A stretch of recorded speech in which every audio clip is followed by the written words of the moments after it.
kita mulai doa terlebih dahulu. Mudah-mudahan perkuliahan kita ini dilancarkan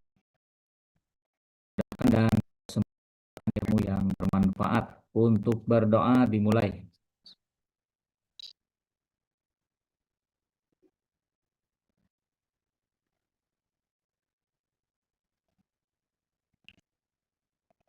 Berdoa selesai.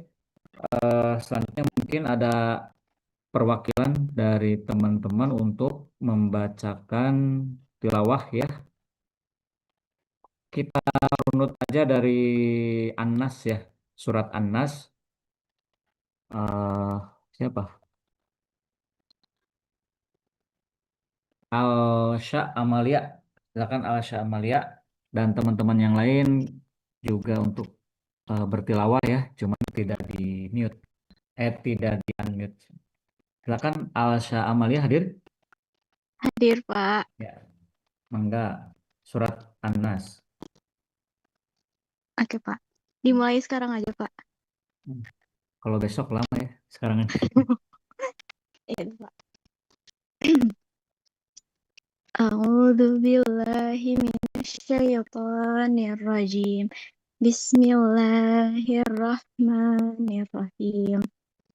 Qul a'udzu birabbin nas, malikin nas, ilahin nas, min syarril waswasil khannas, alladzi yuwaswisu fi sudurin nas, minal jinnati wan nas. Sadaqallahu. Terima kasih ya. Mungkin saya terlebih dahulu ya.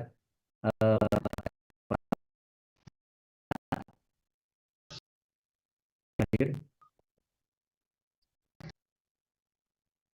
belum ya Argentina. Selanjutnya Alia Putri Adriani.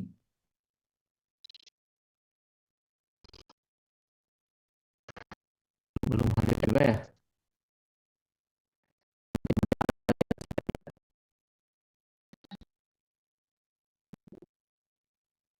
Alia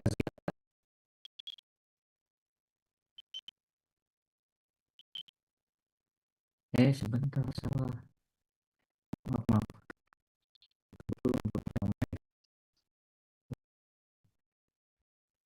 Ulang lagi ya. Pantesan ada yang Adia mau tidak hadir. Hadir, Pak. Ahmad Fajar Al-Goim. Hadir, Pak. Al-Asya Amalia. Hadir, Pak. Alia Rahmadina Hadir, Pak. Hadir, Pak. Anissa Fitri Khairia. Hadir, Pak. Aulia Azhar. Hadir, Pak. Deswita Putri Amalia. Deswita. Pak. Dwi Pravitaning yes. Hadir, Pak. Kika Indonesia. Hadir, Pak. Gita Puspita. Hadir, Pak. Laila Syahida. Hadir, Pak. Mailani.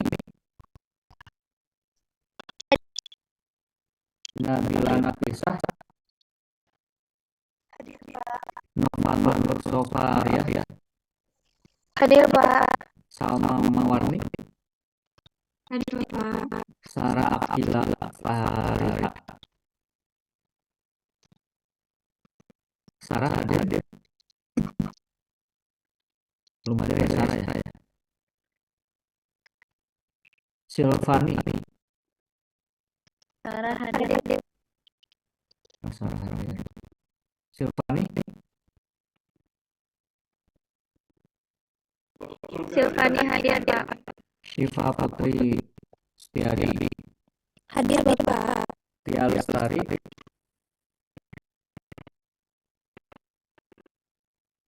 Tia Lestari. Belum hadir. Salsa Uktika.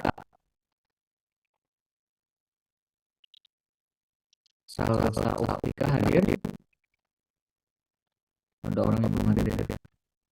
Tia sama Salsa. Selanjutnya yang di MKM ya.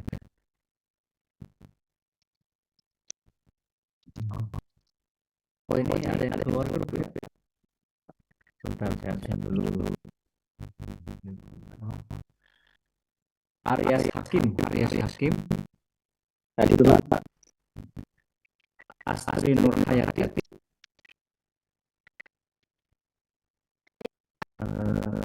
ada yang keluar Aziko sama Namurai. Orizati, Hadir Pak. itu yang orang keluar kenapa? Jadi nabi ya? Katanya tuh udah bilang ke dosen mau cancel mata kuliahnya, ternyata belum di cancel. Oh iya, oke. Berarti yang dari urusan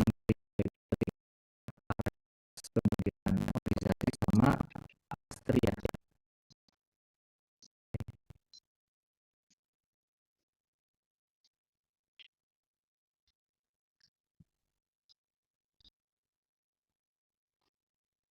Oke, hadir.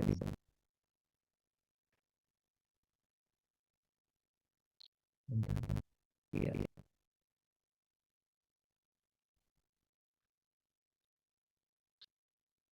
Yang hadir Salsa ya.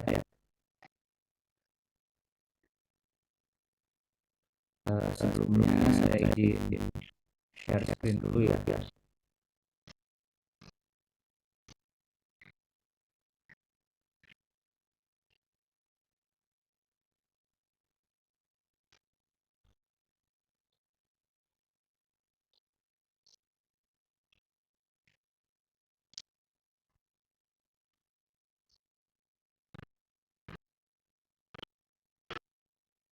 Sudah terlihat ya teman-teman.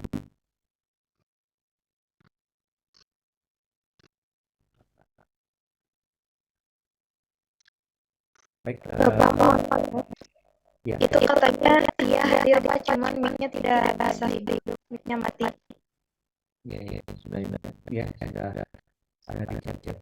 Yang nggak hadir berarti saja kan. Baik, teman-teman, kita di pertemuan pertama ini tidak akan langsung membahas terkait dengan elektroanalisis ya. Tapi kita akan bahas dulu terkait dengan kontrak perkuliahan, LPS, kemudian ya sedikit dasar-dasar yang memang perlu diingatkan kembali ya untuk materi elektroanalisis ini. Jadi nanti akan saya share RPS-nya, jadi di situ nanti ada terkait penilaian, kemudian ada materi-materi yang akan disampaikan selama 16 kali pertemuan gitu ya. Nanti akan saya share. Nah ini deskripsi mata kuliah dari elektroanalisis. Di mata kuliah ini memberikan pengetahuan tentang metode analisis elektrokimia secara kualitatif maupun kuantitatif. Nanti akan kita selama semester akan membahas terkait dengan potensiometri, amperometri, kemudian polometri, voltametri, konventometri, dan elektrogravimetri. Nah kemudian nanti serta mampu ya menguji berdasarkan hasil ekstraksi listrik materi. Bobotnya di sini 2 SKS merupakan mata kuliah pilihan bersyarat. Syarat keduanya memang pemisahan dan elektrometri. Nah kalau di Jogja itu apa mungkin kimia namanya ada pemisahan elektrometri tidak mata kuliah.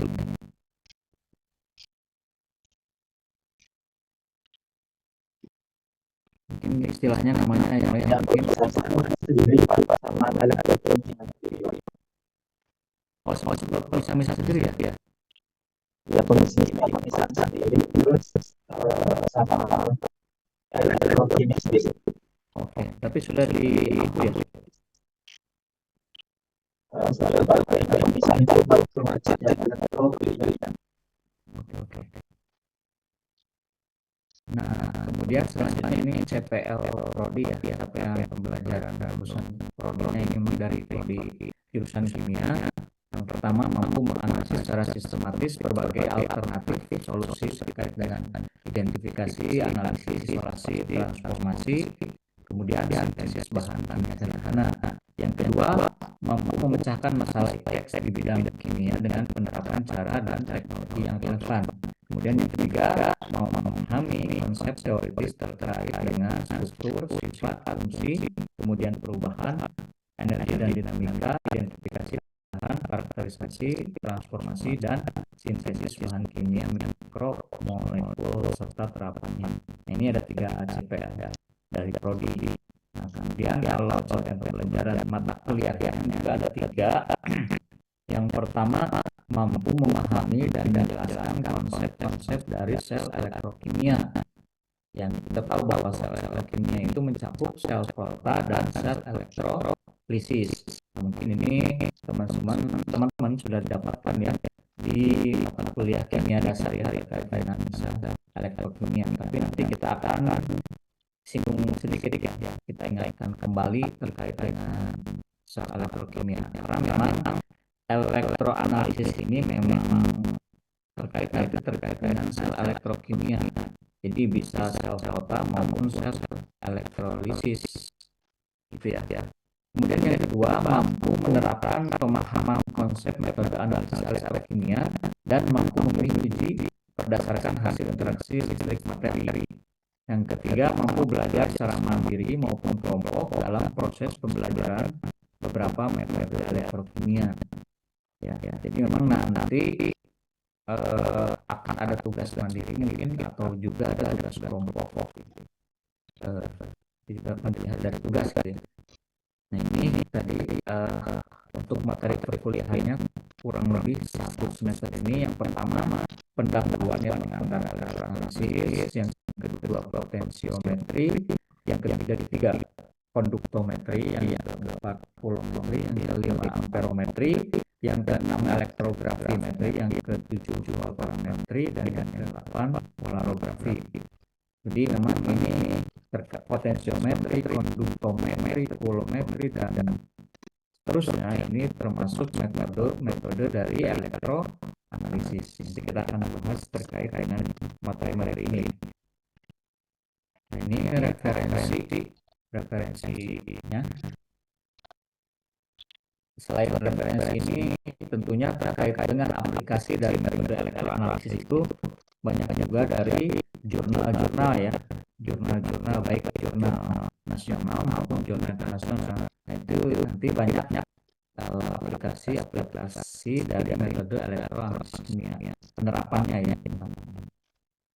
Nah, ini mungkin terkait dengan ya kontrak perkuliahan. Yang pertama mungkin kalau di UIN Bandung ini memang diawali dengan berdoa dan tilawah sebelum perkuliahan dimulai. Setiap memulai perkuliahan, kemudian setiap ujian itu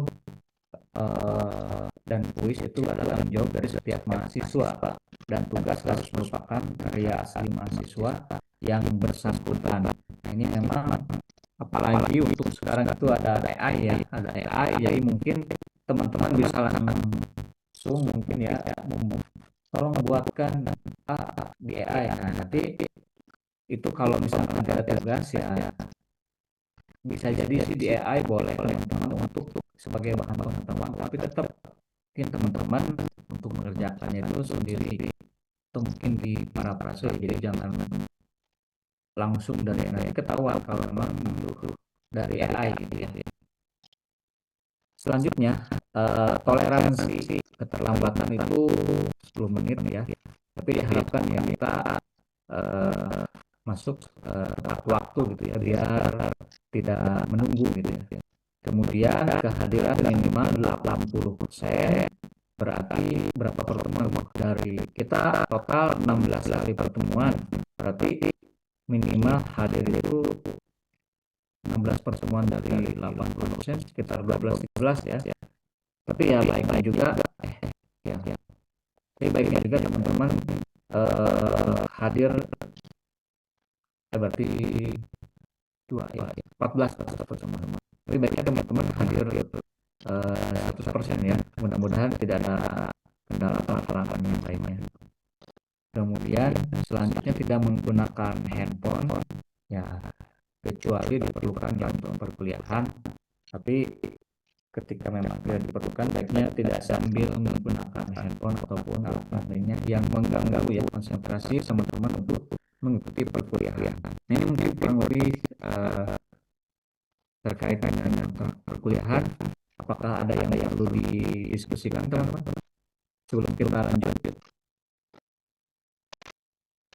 sudah cukup jelas ya?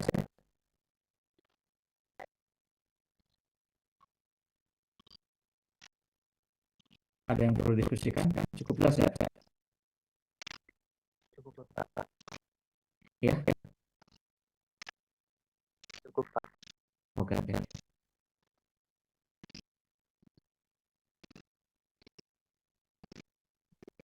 Selanjutnya, ini untuk penilaian. Jadi nanti penilaiannya itu ada kuis. Nanti kuisnya ya, berarti nanti hybrid ya, karena ada yang dari UIN Jogja juga ya. Yang dari UIN Jogja kan berarti tinggalnya di Jogja kan ya?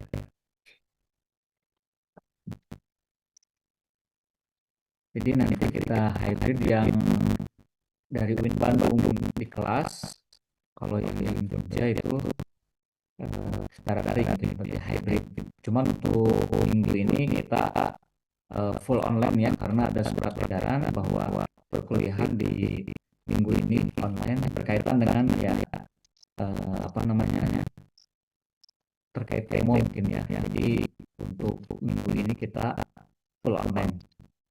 Nah, ini ya untuk penilaian. Yang pertama ada kuis, kemudian yang kedua tugasnya mungkin bisa jadi mandiri atau terstruktur atau kelompok gitu ya. Kemudian nanti ada UTS, kemudian yang terakhir ada UAS. Nanti kemungkinan UASnya itu tidak tes tulis, tapi UASnya itu teman-teman mencari ya, nanti dari lebih lanjut lah. Tapi untuk UASnya itu tidak tulis. Kalau UTS itu nanti tulis gitu ya. Tapi kalau untuk UAS nanti lebih ke project ya, lebih ke project. Nah, untuk persentase penilaian lengkapnya nanti ada di RPS. Mungkin sebelumnya saya izin share RPS dulu ya ke teman-teman. Sebentar, sebelum kita lanjut lagi.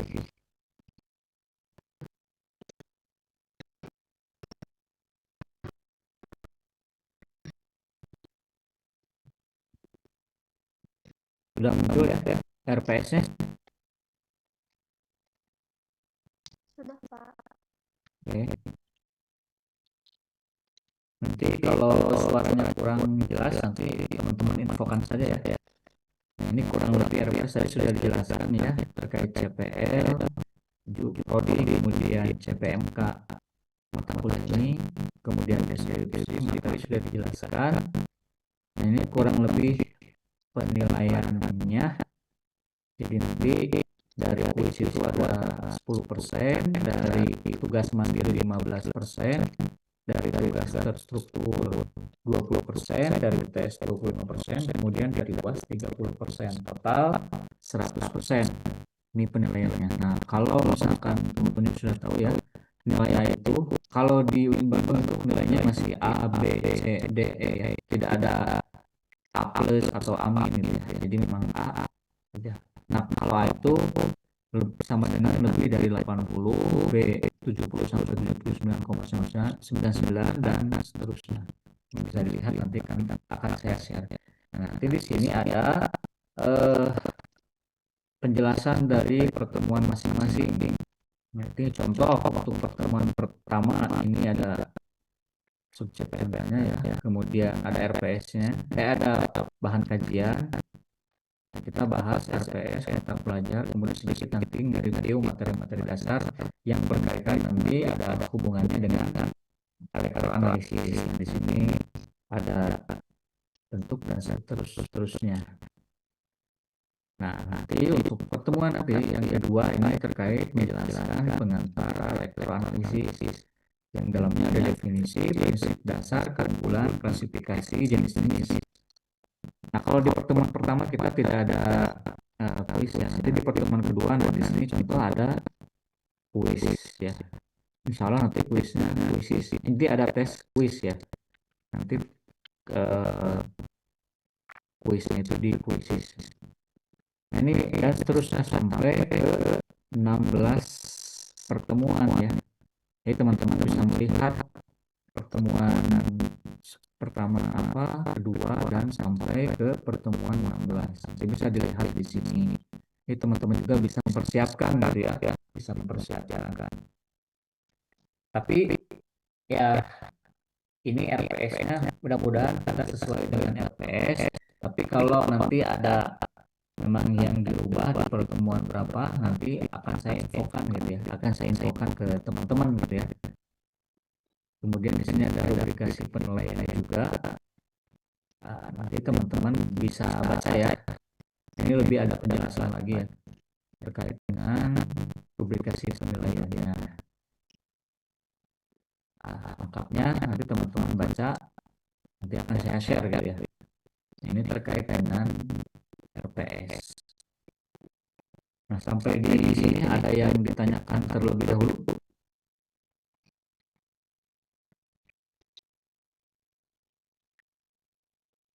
Oh, saya sudah hadir. Sudah hadir semua ya. Sampai sini ada yang ditanyakan dulu teman-teman. Cukup jelas ya.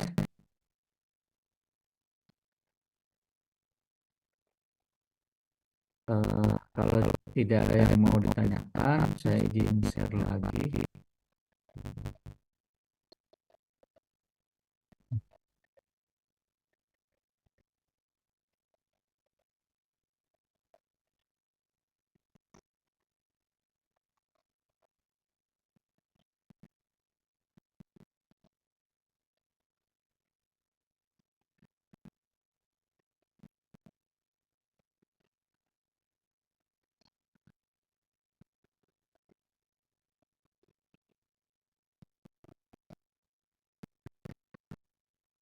Ini sudah terlihat ya PPT-nya di layar teman-teman. Sudah terlihat ya. Jadi memang ini elektroanalisis itu nanti ya tentunya nanti akan berhubungan dengan sel elektrokimia ya. Di dalam sel elektrokimia itu ada sel sorter dan juga ada sel elektrolisis. Nah, di dalamnya itu memang akan terjadi reaksi redoks juga. Jadi memang teman-teman harus mengingat kembali materi-materi terkait dengan sel elektrokimia. Apalagi tadi di UIN Jogja ada mata kuliah pilihan elektrokimia juga ya. Apakah isinya sama atau enggak ya? Nah, nanti mungkin ini. Kemudian apa namanya?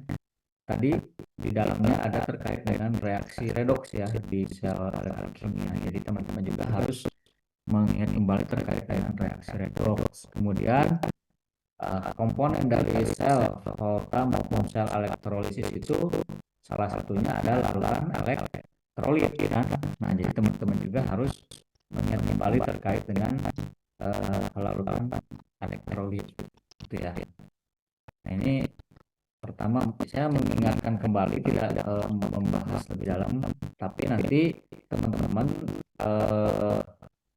membaca kembali terkait materi larutan elektrolit ya di kimia dasar ya kalau nggak salah. Nah, ini larutan elektrolit ini adalah suatu zat yang dapat menghasilkan ion-ion dalam larutan yang ditunjukkan dengan sifatnya yang dapat menghantarkan listrik. Ini larutan elektrolit ya. Jadi sekali lagi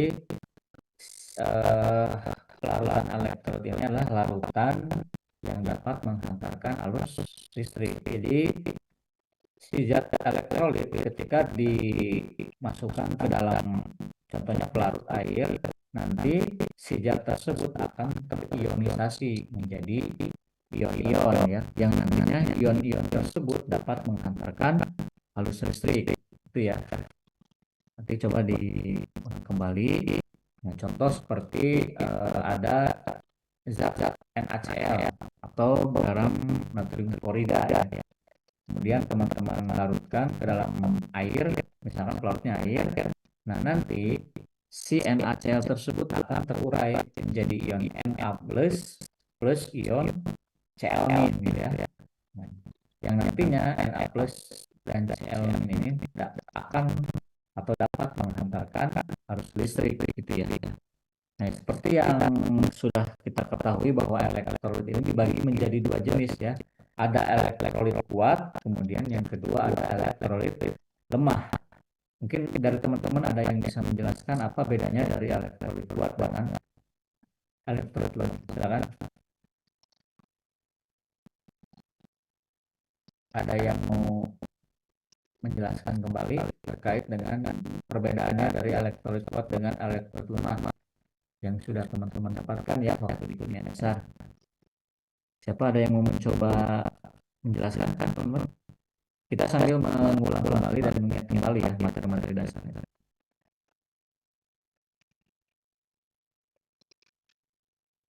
Ada yang mau mencoba apa? Kalau tidak ada kita tidak lanjut. Bapak, kalau elektrolit kuat tuh Siapa sebelumnya? yang Alsya. Oh iya, silakan coba. Kalau elektrolit kuat tuh yang terionisasi sempurna di dalam air. Misalnya itu kayak asam kuat ketemu basa kuat. Kalau misalnya elektrolit lemah tuh cuma sebagian aja yang terionisasi dalam airnya, misalnya asam lemah yang ketemu sama basa kuat. Oke. Ya, itu ya. Jadi kata Alsa itu elektrolit kuat itu dia apa? Terionisasi.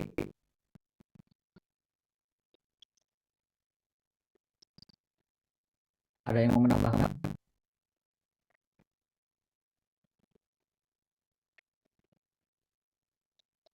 Teman-teman ada yang mau menambahkan? Jadi tadi elektrolit kuat itu elektrolit yang terionisasi sempurna gitu ya. Betul Sasa? Alsa. Iya, Pak. Kalau yang elektrolit lemah itu terionisasi sebagian. Ya, kalau dilihat dari nilai derajat, karena itu perhitungan. Nanti juga diingat kembali ya perhitungan terkait dengan derajat ionisasi ya. Kan kalau yang kuat itu dia tadi terionisasi sempurna, berarti derajat ionisasinya berapa? 1 ya. Kalau elektrolit lemah itu derajat ionisasinya antara lebih dari 0 sampai kurang dari 1 ya. Ada lagi yang mau mencoba menjelaskan lagi, teman-teman?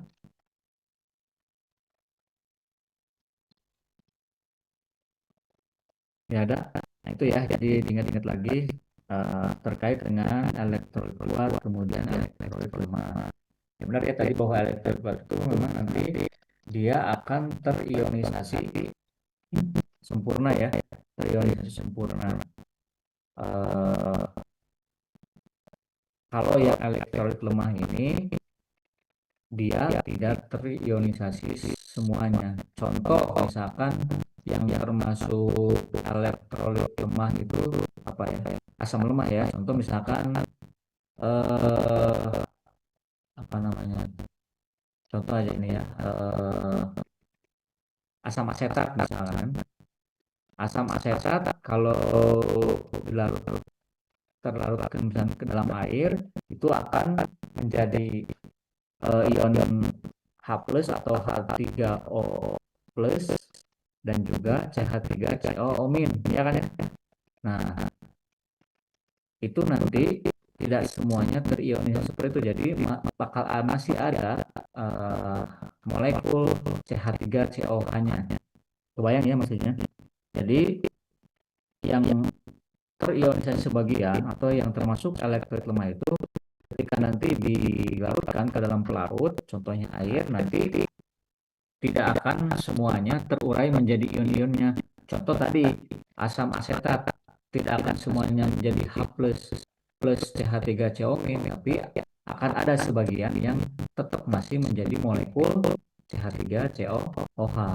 Kalau tadi yang elektrolit kuat itu dia terionisasi semuanya, berarti contoh NaCl ketika dilarutkan dalam air nanti akan semuanya terionisasi menjadi ion Na+ plus ion Cl-. Seperti itu ya. Nah, kemudian di larutan air itu juga kita harus mengetahui sifat dari elektrolit. Nah, yang pertama terkait dengan sifat koligatif larutan. Nah, ini juga sebenarnya sudah dibahas ya di materi kimia dasar dan juga mungkin di kimia fisik ya. Di kimia fisik juga dibahas kalau nggak salah ya terkait dengan sifat koligatif larutan. Nah, itu apa sifat koligatif larutan itu? Sifat larutan ya, sifat larutan yang bergantung pada partikel zat terlarut dalam larutan. Jadi sifat koligatif larutan ini sifat larutan yang bergantung pada partikel zat terlarut dalam larutan. Yang kita ketahui bahwa di sifat koligatif larutan ini ada 4 ya. Yang pertama itu terkait dengan tekanan uap, kemudian yang kedua terkait dengan kenaikan titik didih kan ya. Yang ketiga penurunan titik beku, kemudian yang keempat terkait dengan tekanan osmotik. Jadi di sifat koligatif larutan ini ada 4 tekanan uap, kemudian kenaikan titik didih, kemudian penurunan titik beku, dan yang keempat tekanan osmotik. Nah, itu ya. Nah, nanti masing-masingnya nanti dicoba dibaca-baca kembali ya masing-masingnya terkait dengan tadi yang sifat koligatif larutan yang keempat itu. Nanti dibaca-baca kembali ya dasarnya. Kemudian yang selanjutnya itu terkait dengan hantaran elektrolit. Hantaran elektrolit. Apa itu hantaran elektrolit? Hantaran adalah kemampuan larutan suatu zat untuk menghantarkan listrik atau menghantarkan arus listrik karena keberadaan ion-ion yang bergerak bebas di dalamnya. Nah, jadi ketika larutan terionisasi, nanti ion-ionnya itu akan ya bergerak bebas ya dalam. Kemudian nanti yang terbentuk dari proses disosiasi zat terlarut dalam larut. Nah, nanti lebih jelasnya akan dibahas di sel elektrolisis ya, ini hantaran elektrolit itu lebih jelasnya dibahas di sel elektrolisis. Sekali lagi bahwa hantaran elektrolit ini adalah kemampuan larutan suatu zat untuk menghantarkan listrik atau arus listrik karena keberadaan ion-ion yang bergerak bebas di dalamnya yang terbentuk dari proses disosiasi zat terlarut dalam larut. Nah, kemudian selanjutnya itu sifatnya itu disosiasi ya. Disosiasi elektrolit. Tadi ya disosiasi mirip ini juga ya nanti terkait dengan derajat ionisasi ya, terkait dengan derajat ionisasi. Disosiasi elektrolit ini adalah pemisahan ion-ion molekul terlarut. Jadi disosiasi elektrolit ini merupakan atau merupakan pemisahan ion-ion molekul terlarut seperti tadi ya, seperti garam ya, NaCl dan yang lainnya. Jadi artinya apa coba? Disosiasi elektrolit, pemisahan ion-ion molekul terlarut. Jadi yang tadi ya yang sudah ada hubungan juga ya dengan elektrolit kuat dengan elektrolit lemah. Jadi bisa juga ya disosiasi elektrolit ini termasuk proses terurainya ya senyawa ionik atau ya molekul yang bersifat polar menjadi ion-ion yang bermuatan. Tadi ya muatannya bisa positif maupun negatif ketika tadi dilarutkan dalam pelarut seperti pelarutnya air kan. Itu. Nah, kemudian selanjutnya terkait dengan aktivitas elektrolit ya, aktivitas elektrolit dan koefisien aktivitas. Nah, ini juga harus diingat kembali ya. Aktivitas elektrolit itu adalah ukuran aktivitas ya termodinamika suatu spesies dalam larutan yang memperhitungkan ya penyimpangan dari perilaku ideal karena interaksi ionik. Nah, kemudian koefisien aktivitas itu faktor berarti ya, faktor ya penyesuaian yang menghubungkan perilaku nyata dengan ideal ya. Biasanya ideal itu kalau koefisiennya 1, yang biasanya itu terjadi pada larutan yang encer. Jadi biasanya dia terionisasi sempurna itu jika memang sangat encer biasanya. Nah, itu ya. Jadi memang sekali lagi diingat kembali ya terkait dengan larutan elektrolit, materi-materi dasar terkait dengan larutan elektrolit yang di dalamnya tentu ya terkait dengan definisi, kemudian prinsip dasarnya, kemudian di dalam elektrolit kan itu juga ada jenisnya ya, ada elektrolit kuat, kemudian elektrolit lemah, itu diingat kembali. Kemudian ya sifat dari larutan elektrolit itu pertama sifat koligali larutan diingat kembali, hantaran elektrolit, kemudian disosiasi elektrolit, aktivitas dan kemudian aktivitas. Nah, memang larutan elektrolit ini adalah digunakan sebagai salah satu komponen di elektroanalisis. Karena kan nanti di elektroanalisis itu akan ada larutan elektrolit. Ya, makanya perlu kita ingat kembali materi terkait dengan larutan elektrolit. Sampai sini ada yang ditanyakan, teman-teman?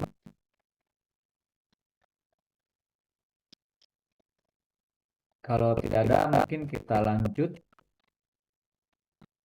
Nah, selanjutnya ini juga terkait dengan reaksi redoks ya. Jadi tadi kembali bahwa di elektroanalisis itu pasti berhubungan dengan sel elektrokimia ya. Nah, di dalam sel elektrokimia pasti berhubungan reaksinya itu terkait dengan reaksi redoks. Nah, teman-teman, ingat-ingat kembali ya materi dasar terkait dengan reaksi redoks. Ya, reaksi redoks itu adalah reaksi reduksi dan oksidasi. Nah, ada yang masih ingat terkait dengan reaksi redoks, perbedaannya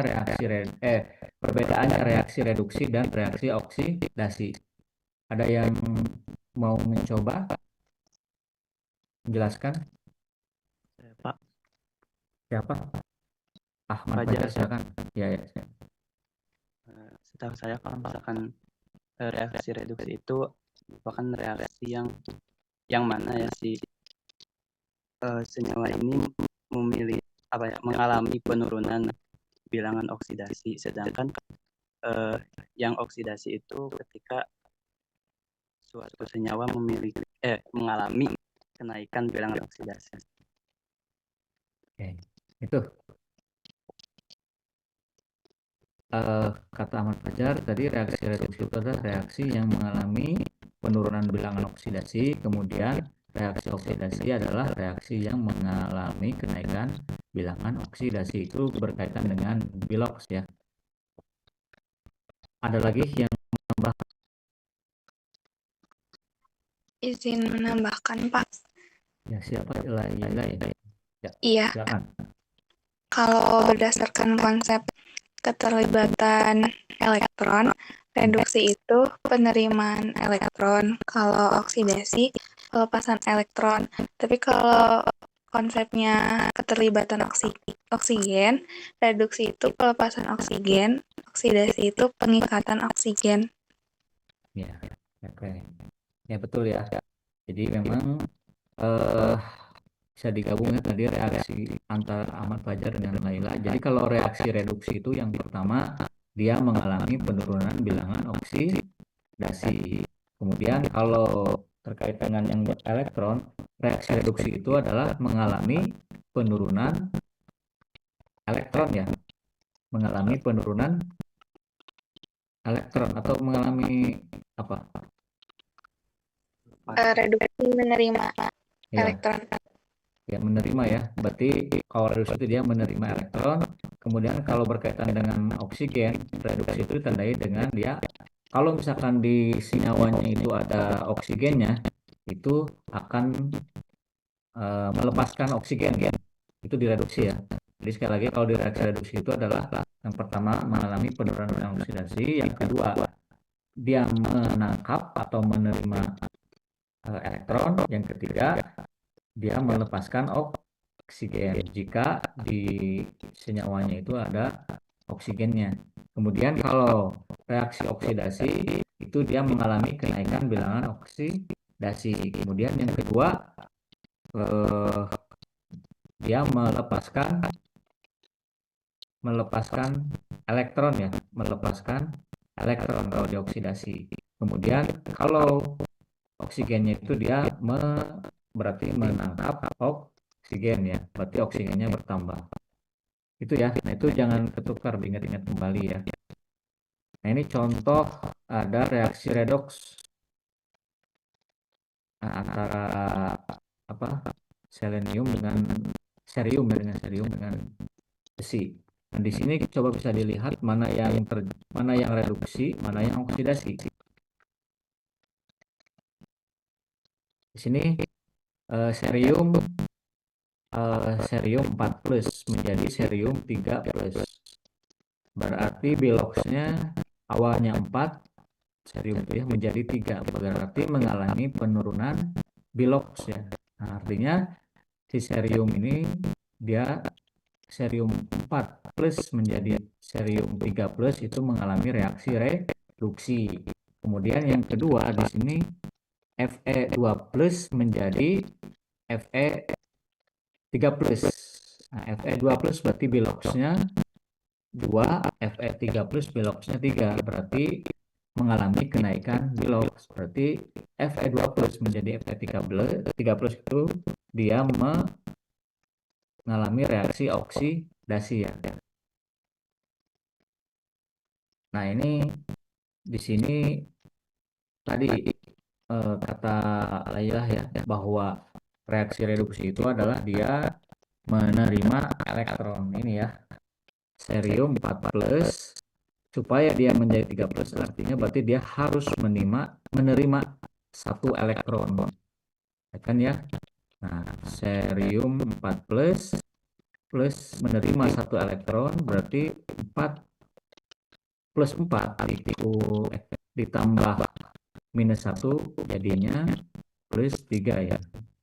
Kemudian Fe2+ supaya menjadi Fe3+ berarti dia harus melepaskan 1 elektron gitu ya. Ini tadi plus 3 ditambah min 1 menjadi plus 2. Itu ya, betul ya. Jadi cerium dia mengalami reaksi reduksi karena dia mengalami penurunan bilox, kemudian menerima 1 elektron. Yang kedua, Fe2+ menjadi Fe3+ dia terjadi reaksi oksidasi karena dia mengalami kenaikan bilangan oksidasi. Yang kedua, dia melepaskan elektron. Nah, nanti diingat-ingat lagi ya terkait dengan konsep reaksi redoks. Nah, ini reduktor itu adalah donor elektron atau yang memberikan elektron. Kalau oksidator artinya akseptor elektron, artinya dia yang menerima elektron. Berarti di sini yang sebagai reduktor itu yang mana? Di sini ya, cerium 4+ plus Fe2+ menjadi Ce3+ plus Fe3+. Mana yang sebagai reduktor atau yang sebagai donor elektron? Fe, Pak. Hah? Fe. Fe mana? Ya, Fe2+. Yang sebagai oksidator berarti Reduktor, Pak. iya, yang sebagai oksidator berarti yang mana? Yang Ce. Yang penerima itu kan berarti Ce. Betul. Itu ya. Nah, ini terkait dengan konsep reaksi redoks, ingat-ingat kembali ya. Teman-teman pasti sudah bisa. Nah, ini selanjutnya ke elektrokimia ya. Sel elektrokimia. Tadi yang sudah disinggung juga bahwa memang di dalam sel elektrokimia itu terjadi reaksi redoks, yaitu reaksi reduksi dan oksidasi. Nah, di sel elektrokimia ini dibagi menjadi 2 ya, ada sel Volta atau mungkin ada yang menyebutnya sel Galvani. Gitu ya. Kemudian yang kedua ada sel elektrolisis. Nah, apa bedanya? Ya, pada singkatnya itu bahwa sel Volta itu dari zat kimia dari zat kimia menjadi listrik. Kalau sel elektrolisis kebalikannya, dari listrik menjadi zat kimia. Ini ya, sel Volta itu reaksi redoks spontan digunakan untuk menghasilkan arus listrik. Jadi nanti reaksi-reaksi redoks itu reaksi kimia nanti akan menghasilkan arus listrik. Jadi reaksinya spontan, artinya tidak membutuhkan arusnya ini. Kalau misalkan sel elektrolisis itu kebalikannya. Jadi tidak spontan. Jadi arus listrik digunakan untuk melangsungkan reaksi redoks. Jadi justru memang untuk di sel elektrolisis perlu arus listrik ya, supaya terjadi reaksi kimia atau reaksi redoks. Itu ya kebalikannya. Nah, kita ingat-ingat kembali ya, kalau di sel volta itu nanti ada deret volta ya. Ada deret volta, ada juga nilai energi potensial sel. Nah, itu ingat-ingat kembali. Deret volta. Ingat, di deret volta itu semakin ke kiri dia semakin bersifat anoda atau katoda? Atau bersifat oksidasi atau reduksi? Dan masih ingat deret volta? Semakin oksidasi ke kiri, Pak. Iya, ya semakin ke kiri itu semakin bersifat anoda ya atau oksidasi ya. Jadi nanti juga itu untuk menentukan salah satunya si deret volta itu untuk menentukan mana yang terjadi reaksi reduksi, mana yang reduksi, mana yang oksidasi, atau mana yang anoda, mana yang katoda. Kemudian selain itu juga bisa dilihat dari nilai energi potensial sel. Nah, masing-masing zat itu mempunyai energi potensial sel kan. Jadi nanti dilihat dari nilai energi potensial selnya.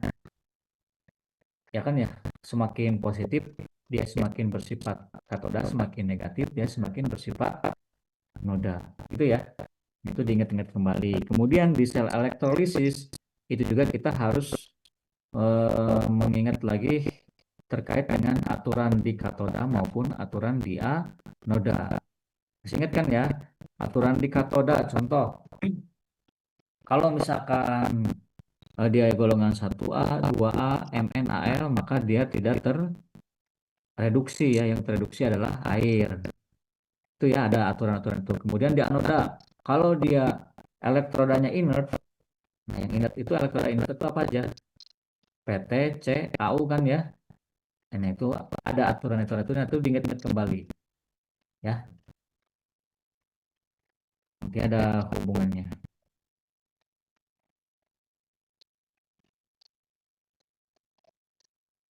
Ya, tadi ya bahwa di ini untuk di ini ya perbedaan di elektrodanya ya. Nanti di nanti di sel volta maupun di sel elektrolisis pasti nanti ada elektroda. Nah, contohnya di sini. Nah, kalau ini contoh-contoh dari sel volta ya. Kalau sel volta nanti ada jembatan garam. Nah, kalau di sel elektrolisis tidak ada jembatan garam ya, nanti nyatu ya. Nah, nanti kan pasti ada elektroda ya. Ada dua elektroda biasanya. Baik di sel volta maupun di sel elektrolisis. Minimal itu ada dua elektroda. Nah, nanti mana elektroda yang termasuk katoda, mana elektroda yang termasuk anoda. Nah, di sini ada perbedaan ya. Kalau di sel volta, katoda itu kutubnya positif, anoda kutubnya negatif. Kalau di sel elektrolisis kebalikannya ya. Kalau di katoda itu kutubnya negatif, kalau di anoda itu kutubnya positif. Kita ingat ya bahwa katoda itu terjadi reaksi reduksi, di anoda dia terjadi reaksi oksidasi. Sama baik di sel elektrolisis maupun di sel galvani atau sel volta. Kalau di katoda itu dia reaksinya reduksi, kalau di anoda dia reaksinya oksidasi. Yang membedakan adalah hanya kutubnya saja. Kalau di sel volta, katoda itu kutubnya positif, di sel elektrolisis katoda kutubnya negatif. Di anoda kutubnya negatif, kalau di sel volta anoda itu kutub negatif, kalau di sel elektrolisis kutubnya itu positif. Seperti itu ya. Ada yang ditanyakan dulu sampai di sana? Ada yang tanyakan dulu? Kita sampai pukul berapa? Kalau untuk pertama ini ya, kita mengingat-ingat kembali saja dulu ya. Baru kita mulai minggu depan ke pengantar sel elektroanalisis. Sampai sini ada yang tanyakan dulu, teman-teman? Ada yang perlu didiskusikan? yang tadi video. Oke. Ayo teman-teman, ada yang mau ditanyakan dulu?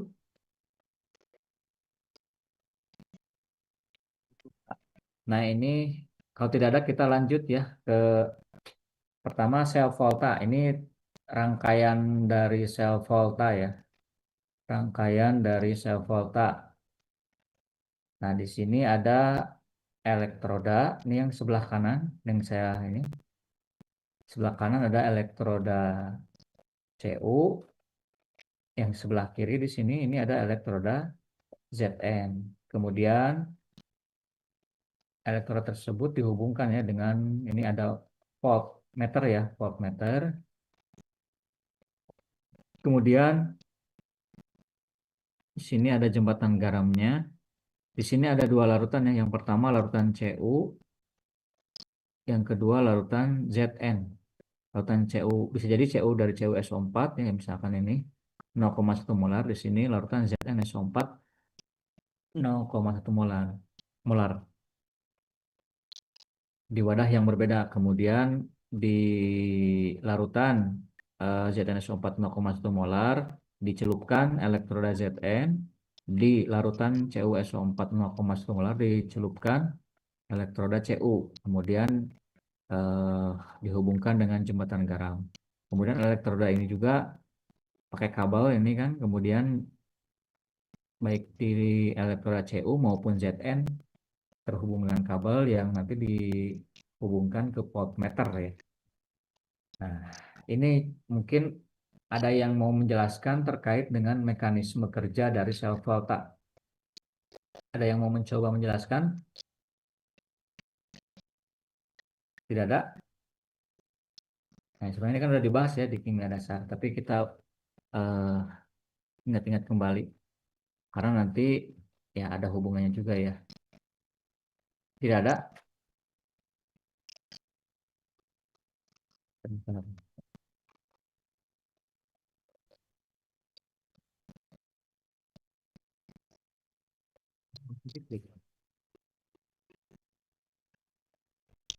Nah, ini mungkin kita lihat video ya, ini dasar ya, tapi kita ingat-ingat kembali.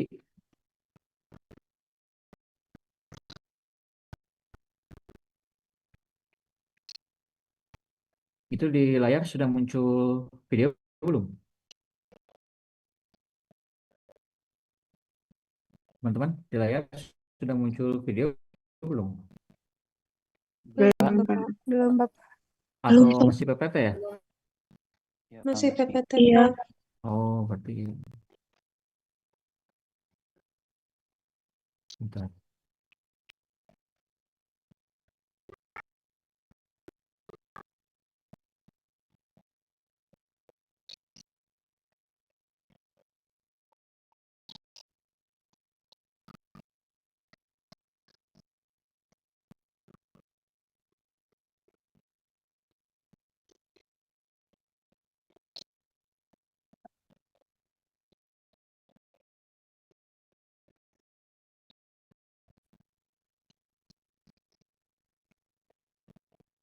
Sebentar ya.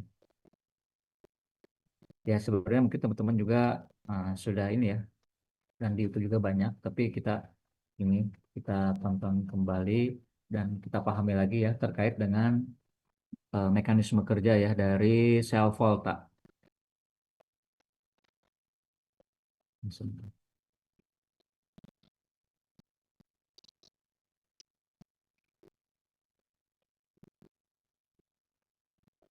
Sudah muncul ya? Sudah, Pak. Suaranya sudah muncul juga? Tadi suaranya muncul nggak? Suara dari videonya, Pak. Ya, Belum kedengar, Pak. belum ya. Oh ya, sudah dulu. Sebentar.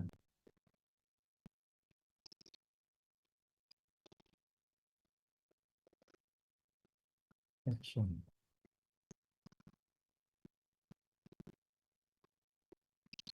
Nah ini apa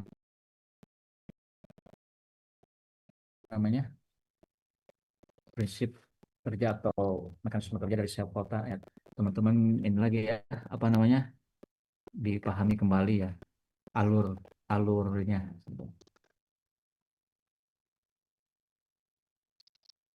Kita mempunyai dua tabung yang berisi larutan elektrolit, yaitu ZnSO4 dan CuO4. Selanjutnya, logam Zn dimasukkan ke dalam larutan ZnSO4 sebagai anoda dan logam Cu dimasukkan ke dalam larutan CuSO4 sebagai katoda. Kedua larutan terhubung oleh jembatan garam, yaitu garam NaCl. Sedangkan kedua oleh kawat penghantar melalui voltmeter. Saat semua terhubung, karena anoda adalah seng, logam lebih aktif dari Cu, maka akan cenderung melepas elektron dan akan teroksidasi menjadi Zn2 positif dan 2 elektron. Ion Zn2 positif akan terlarut dalam air, sedangkan elektron akan mengalir menuju logam tembaga. Pada layar voltmeter akan terbaca tegangan tertentu sebagai tanda adanya aliran listrik. Elektron yang mengalir ke logam tembaga akan ditangkap oleh ion Cu2 positif, sehingga tereduksi menjadi endapan Cu yang menempel pada logam tembaga. Selama proses berlangsung, larutan ZnSO4 akan kelebihan ion positif, sedangkan CuSO4 akan kekurangan ion positif. Oleh karena itu, ion Cl negatif akan migrasi ke larutan ZnSO4 untuk menetralkan muatan Zn2 positif, dan ion Na positif akan memasuki larutan CuSO4 untuk menggantikan yang telah menjadi atom Cu. Disinilah fungsi dari jembatan garam, yaitu untuk menetralkan larutan elektrolit. Nantinya logam Zn semakin lama akan semakin menipis dan terkikis, sedangkan logam Cu akan semakin menebal. Reaksi sel yang terjadi pada sel volta tersebut yaitu Zn positif menjadi Zn2 positif plus Cu.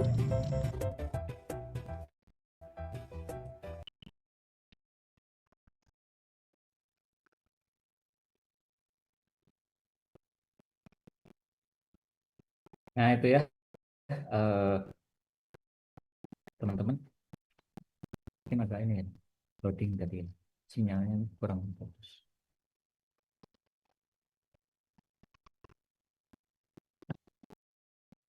Nah ini kembali ke slide, sudah muncul slide sel voltanya sudah ya. Muncul, Pak. Nah, coba ada yang mau menjelaskan kembali tadi terkait dengan mekanisme kerja dari sel volta.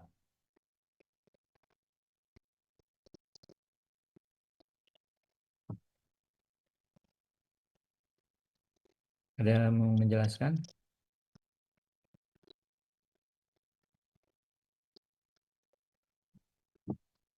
Jadi kan tadi ya untuk menentukan mana anoda mana katoda itu bisa dilihat, kan di sini tidak muncul ya energi potensial sel. Sebenarnya kita bisa lihat atau bisa cari ya terkait nilai dari energi potensial sel dari Zn2 plus dengan energi potensial sel dari Zn dan Cu ya. Biasanya ada di lampiran kalau teman-teman punya buku Raymond Cheng atau buku kimia dasar yang lain, biasanya di lampiran suka ada ya eh, nilai dari energi potensial sel baik dari Zn maupun dari baik Zn maupun Cu. Kalaupun tidak ada, biasanya searching di Google sudah banyak ya terkait nilai dari energi potensial sel dari Zn maupun Cu. Nah, kalau dilihat memang itu lebih negatif dari kecil Zn ya, energi potensial selnya dibandingkan dengan Cu. Maka dari situ kita bisa menentukan bahwa anodanya itu adalah Zn, katodanya Cu. Atau kita bisa lihat dari deret volta. Ini mungkin teman-teman ya punya buku atau apa ya catatan-catatan kecil nilai energi potensial sel ya di print tuh dalam tabel kan banyak di print, atau di print juga red volta itu atau ditulis ya sebagai pengingat ya. Nah, kalau dilihat dari red volta memang antara Zn dengan Cu itu adalah Zn dia lebih kiri ya. Kalau lihat dari red volta, Zn itu lebih kiri dibandingkan dengan Cu. Maka kita bisa simpulkan bahwa Zn itu bersifat anoda karena dia lebih kiri. Kemudian Cu dia bersifat katoda karena dia lebih kanan. Nah, itu ya. Tapi nanti Zn itu juga dia bisa bersifat sebagai katoda kalau dia dengan logam yang lebih kiri dari Zn. Begitupun Cu. Atau Cu paling kanan nggak ya? Jadi Cu juga dia mungkin bisa jadi bersifat anoda kalau dia disandingkan dengan yang lebih kanan di deret volta. Seperti itu ya.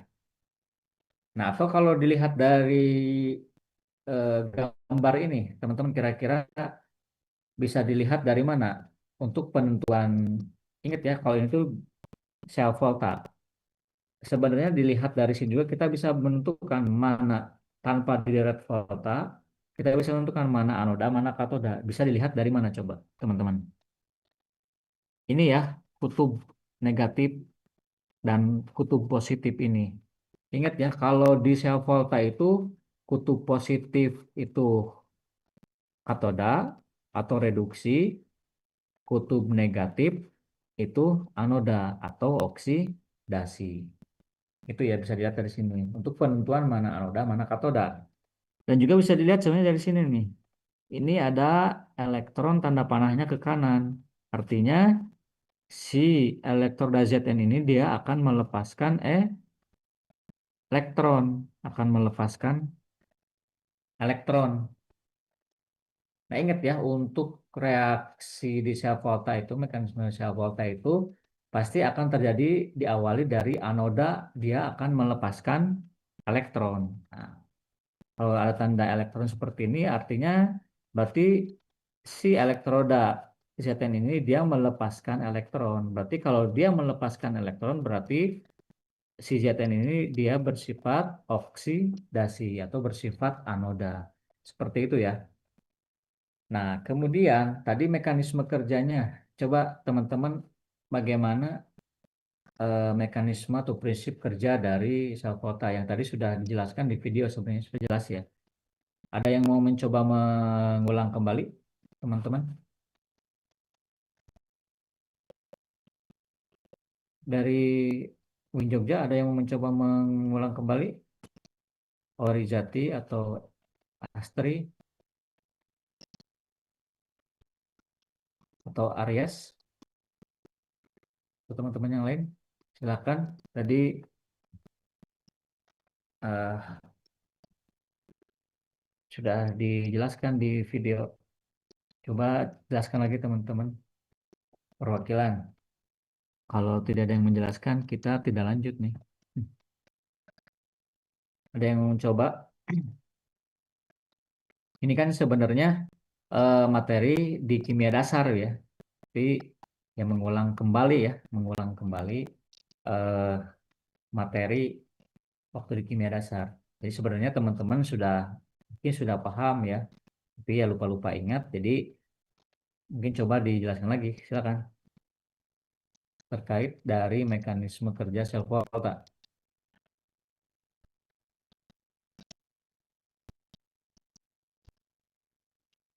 Ayo teman,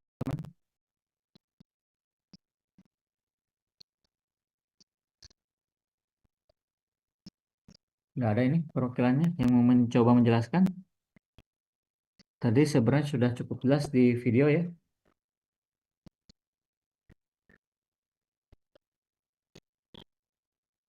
Silakan teman-teman.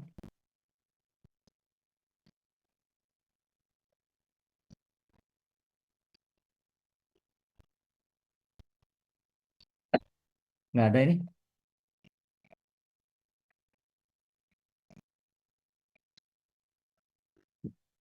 Atau sudah pada nggak ada ya? Pak mau nyoba tapi mungkin ada beberapa yang sedikit lupa.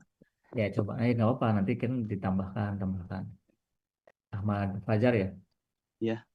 Ya, coba silakan. Kan yang pertama itu ada larutan ZnSO4 sama CuSO4.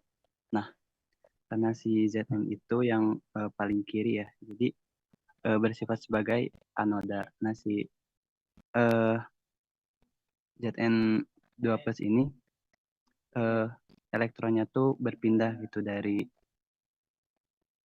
anoda ke katoda ke Cu. Nah, si Cu-nya ini tereduksi dari Cu2 plus menjadi Cu. Nah, jadi si Cu2 plus yang awalnya berupa ion itu jadi endapan gitu Pak di sananya. Nah, sedangkan yang kanannya itu terkikis gitu sedangkan yang kirinya terkikis oleh yang kanan gitu. Jadi yang Cu bertambah sedangkan yang Zn ini semakin berkurang. Nah, si elektron-elektron yang berpindah ini tuh terbaca gitu oleh si apa sih yang di tengah tuh? Amperemeter ya, Pak? Ya, voltmeter lah ya, voltmeter. Ya, si voltmeter ini terbaca gitu si perpindahannya tuh. Sedangkan yang jembatan garamnya itu yang Cl-nya berpindah ke bagian anoda untuk menetralkan, sedangkan yang Na-nya berpindah ke yang bagian katoda gitu. Ya, Itu, Pak. cukup Ahmad. Cukup, Pak. Ada yang lainnya yang menambahkan kembali? Teman-teman yang lainnya? Ya, tadi sudah dijelaskan juga ya oleh Ahmad Fajar. Jadi, ya, kembali ya, jadi memang berawal nanti si reaksinya itu, ya kerjanya itu dari anoda gitu ya. Jadi, ya ingat ya, anoda bersifat oksidasi, artinya ya di antara Zn dengan Cu ini pasti yang lebih mudah teroksidasi itu adalah Zn ya, Zn. Tadi kan bisa dilihat dari sifatnya, bisa dilihat dari delta ya tadi. Nah, jadi si Zn itu dia akan mengalami oksidasi. Ingat tadi kalau dia mengalami oksidasi itu artinya dia akan melepaskan elektron ya, elektron. Betul kan ya? Kalau reduksi kebalikannya dia akan menerima elektron. Nah, ketika rangkaiannya sudah ini, awalnya ini kan tidak ada nilainya ya. Jadi tadi kalau sel volta itu dari reaksi kimia menjadi menghasilkan listrik. Nanti akan menghasilkan berupa volt atau ya listrik ya artinya nanti kalau ke alat voltmeter akan menghasilkan berapa nilai voltnya atau arus dari reaksi ini, dari reaksi sel volta ini. Nah, jadi ketika alatnya sudah dirangkai seperti ini kan lama kelamaan kan si Zn ini dia mudah teroksidasi. Dia akan melepaskan Zn2 plus, berarti dia akan melepaskan sebanyak 2 elektron.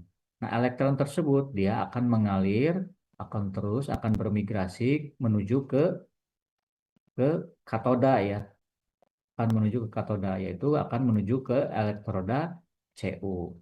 Seperti itu ya. Jadi terus ketika waktu demi waktu ya terus si Zn ini dia akan mengalami oksidasi. Terus dia juga akan melepaskan sebanyak 2 elektron terus menuju ke katoda ke Cu. Nah, nanti si elektron ini akan memberikan nilai berapa volt gitu ya, akan memberikan nilai berapa volt. Nah, nanti lama kelamaan tadi kan ya si Zn dari elektroda ini, Zn dari elektroda ini tadi kan mengalami oksidasi. Berarti si oksidasi itu kan Zn menjadi Zn2 plus plus 2 elektron. Betul ya? Jadi si Zn dari elektroda ini melepaskan elektron 2 elektron. Jadi berarti dia akan menghasilkan Zn2 plus, ion Zn2 plus.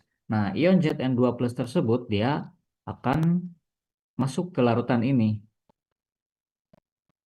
Baik lagi, tadi di anoda itu Zn menjadi Zn2 plus plus 2 elektron. 2 elektronnya lepas menuju ke katoda, ion Zn2+-nya juga dia lepas dia dari elektroda menuju ke larutan ini yang Zn2 plus 0,1 molar. Itu ya. Lama-kelamaan berarti si elektroda Zn ini akan terkikis, akan semakin menipis lama-kelamaan. Nah, kemudian tadi ion Zn2+ itu di dalam larutan ion Zn2 plus 0,1 molar, dia akan semakin bertambah ya. Seperti itu. Karena tadi dari Zn menjadi ion Zn2 plus 2 elektron. Ion Zn2 plusnya dari elektroda dia akan lepas ke larutan.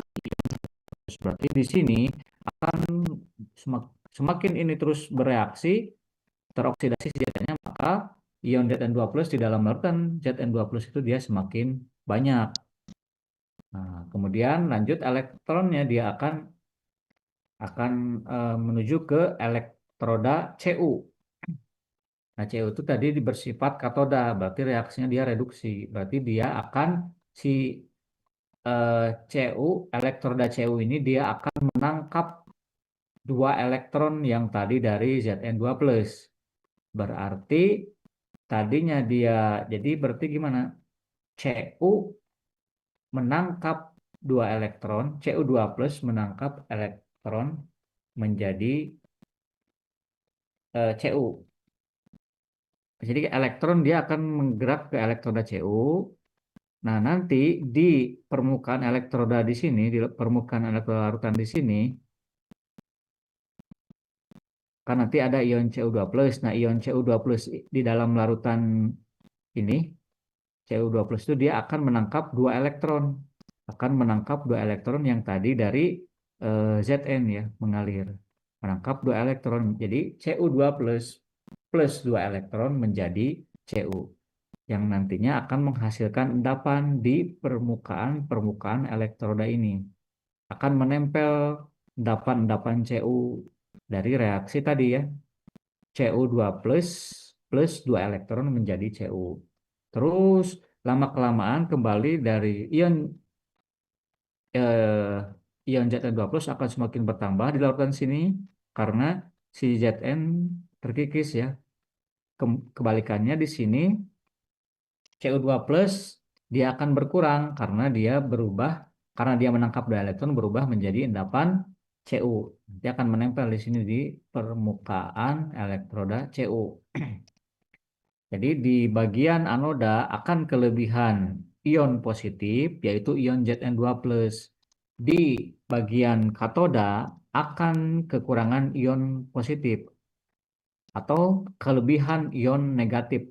Kalau ini CuSO4 berarti akan kelebihan ion sulfat, kekurangan ion positif. Maka di situ ada jembatan garam. Contoh misalkan kalau jembatan garamnya di sini NaCl, berarti akan terjadi ion Na plus Cl min kan ya. Nah, nanti ion Na plusnya dia akan bermigrasi ke katoda, berarti ke larutan Cu2+ untuk menyeimbangkan kelebihan ion negatif pada larutan Cu2+. Kebalikannya tadi, ion Cl- atau ion negatif dia akan bermigrasi ke anoda untuk menyeimbangkan kelebihan ion Zn2+ di lautan sini. Jadi nanti akan seimbang kembali oleh jembatan garam tersebut, oleh lautan garam tersebut. Jadi fungsinya jembatan garam itu adalah untuk menetralkan atau menyeimbangkan ion-ion baik di anoda maupun di katoda.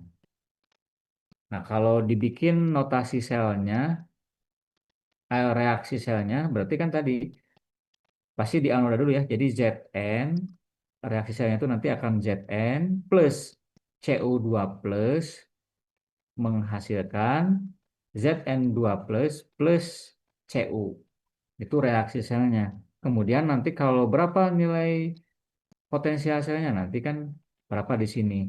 Tapi nanti kalau di soalnya ada energi potensial sel Zn, kemudian ada energi potensial sel Cu, nanti ada rumusnya kan untuk menghitung energi potensial sama dengan, ada yang masih ingat apa rumusnya?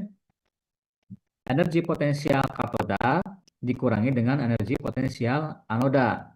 Itu ya, untuk menentukan energi potensial selnya. Nanti energi potensial sel Cu dan energi potensial sel Zn-nya bisa dilihat tadi kalau di tabel ya, tabel.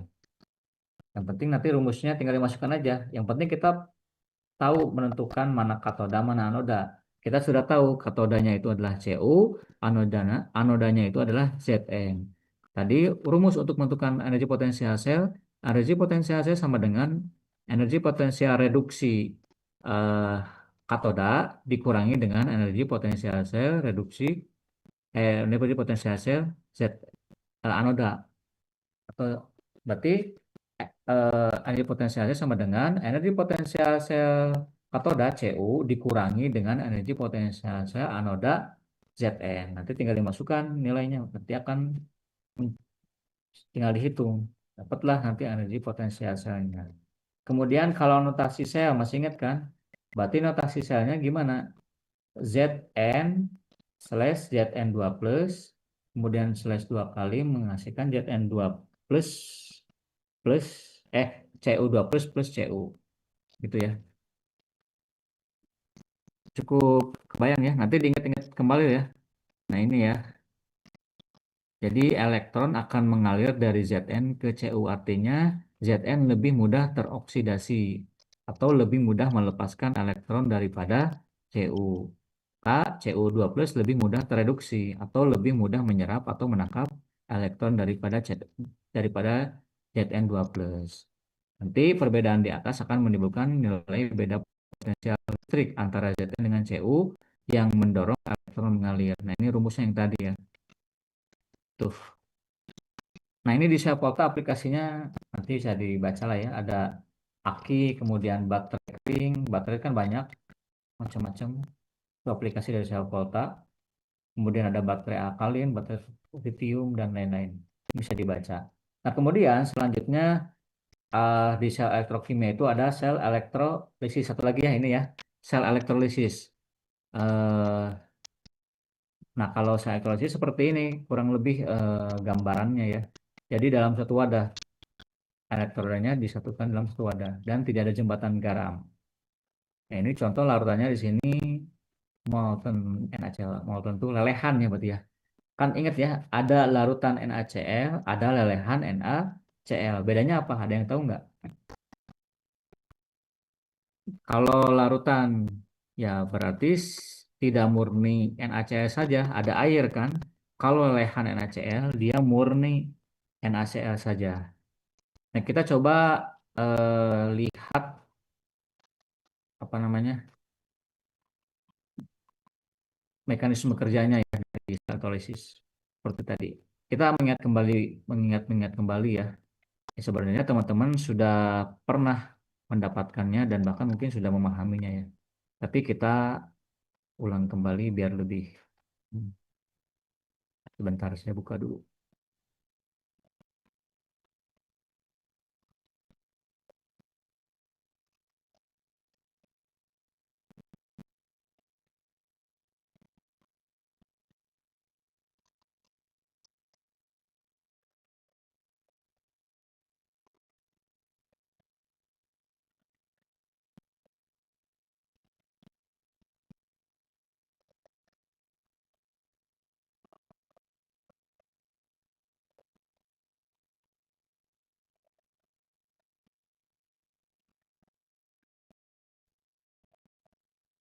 Coba diperhatikan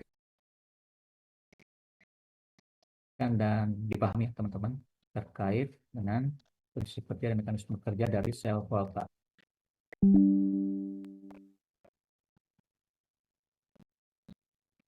Sebentar.